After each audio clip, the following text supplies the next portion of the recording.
I was having a conversation the other day, and one of my DJ friends said that, we really have to teach our customers how to shop for professionals. Hi, this is Bill. This is Creative License, and thanks again for being a part of my little dog and pony show. If you have a chance to say thank you as well to my friends at Electro Voice and Promo Only and Disc Jockey News and DJ Event Planner and Perfect Portals and my workshop, The Entertainment Experience, say thanks with your money. Or say thanks with reaching out and asking enough questions and finding out about these great people, because they make sure that this and other great things out there when it comes to education are available for you. But if you wouldn't mind, that'd be great. So teaching our customers how to hire professional DJs. That's not a new conversation. It's been happening for over 20 years. It's been happening for over 30 years. When the national associations got together and a bunch of other DJs got together, I remember coming up with that questionnaire. Ask the questions you ask when you interview a DJ to find out you're dealing with a professional. Do you have backup equipment? Do you have insurance? Do you have continuing education? Do you have backup music? What happens if you can't DJ? And all those things, right? And if you reach out to me, I have it. You can have it. You could give it to your customers. But here's the thing: the moment that they made that list, and the American Disc Jockey Association and the other associations put it out there, we all adopted it. So we were giving those out. We were giving those out to publications that were printing them in magazines. We put them on websites and blogs and other blogs in the wedding industry. This is how you hire a DJ. These are the questions that you ask. And then we all learned how to answer those questions. And then we were all doing the same thing again and again and again.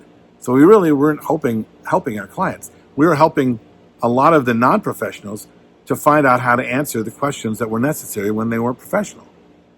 Now,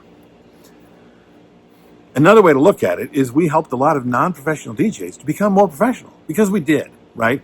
When we made a list of these things that you had to be able to thought of as professional, and customers were asking, then DJs were stepping up.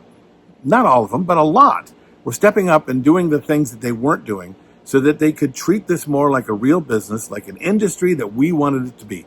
That was great.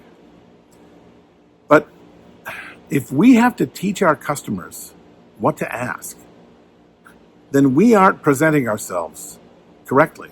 If I'm doing my job, by the time I'm done with a consultation, I've got the customer telling me these things about me. Not because I brought it up. They already believe in me. Well, and number one, here's another thing.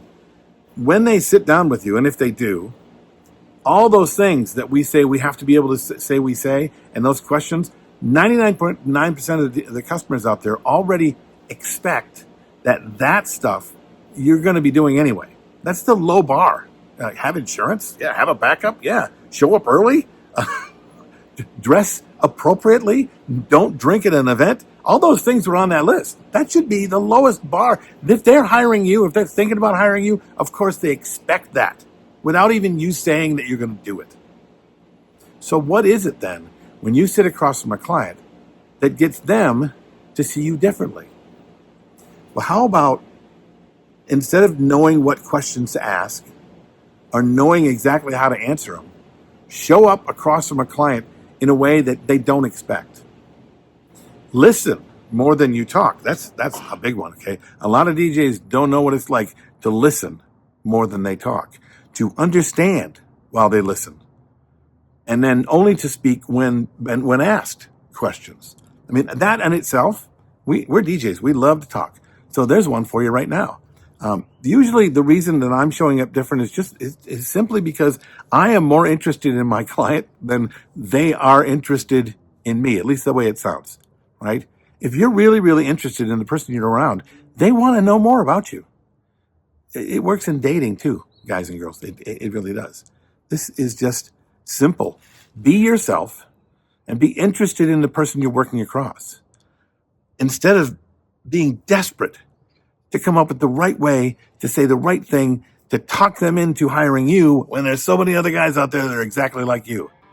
And that's a bad mindset, man, because the truth is, ain't nobody out there like you. Nobody. All right, what do you think of this? Write down your comments below. I'm Bill. This is Creative License, and I'll see you next week.